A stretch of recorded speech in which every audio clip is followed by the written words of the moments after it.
Hi, my name is Sophia Rauf, and today I will be presenting on the difference between a letter and an email. So, first, what is an email? Emails are the most common form of digital communication in the workplace.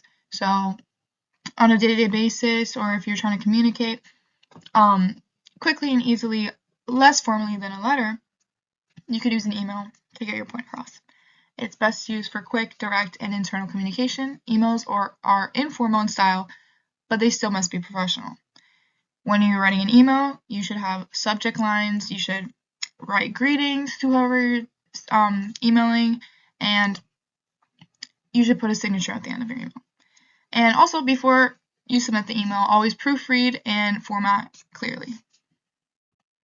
Okay, next, writing emails. So when you're writing an email, you really want to have a clear subject line. For example, progress report submission, or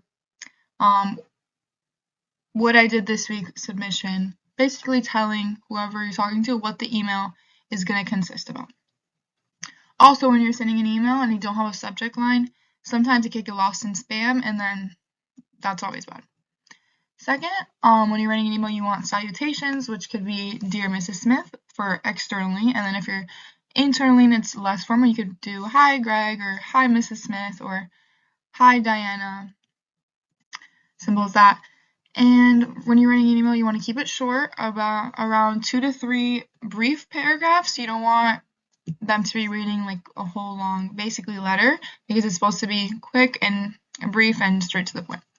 So also, when you're writing an email, you want to avoid slang because it's still professional. You want to avoid abbreviations, and definitely you don't want to use all caps because that could create a bad tone that you don't want in the email. And also, same, always review the email before you hit send. If you're going to have an attachment in an email, make sure that the attachment is in there. I know sometimes if you put see attached, the email will not send if you don't have anything attached, but that's not in all cases.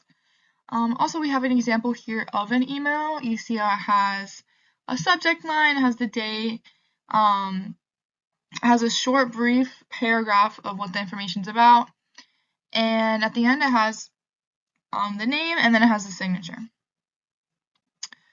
Okay, next is going to be when to use an email. So the circumstances that you want to use an email instead of a letter or a memo or a text message is when you want to be sending quick updates or requests, following up on meetings or discussions, sharing documents or links, and be sure that they work before you send it, or else it's going to be bad and they're not going to know what the link is, and it's going to just be difficult.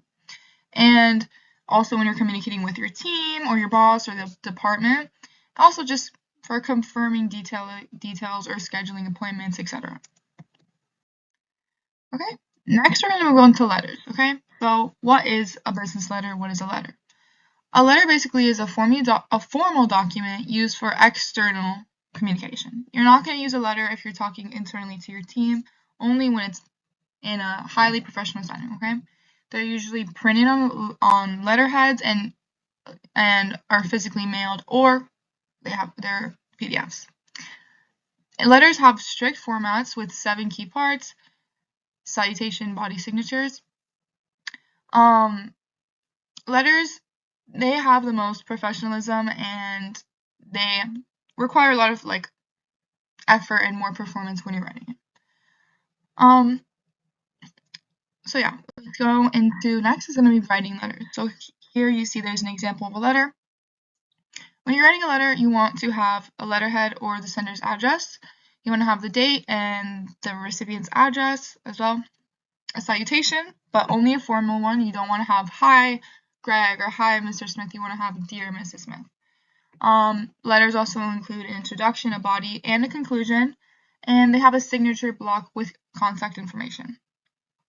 Letters also have clear, concise, and respectful and professional language.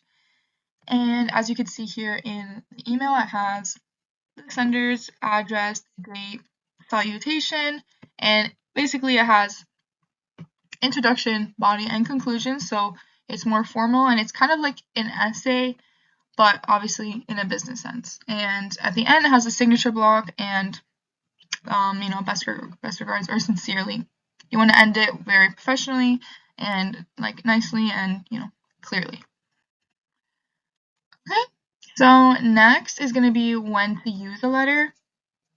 When to use a letter is going to be when you're introducing a report or a proposal, such as a transmittal letter, when you're applying for jobs, such as a cover letter, when you're making formal requests or inquiries, or when you're just following up after interviews.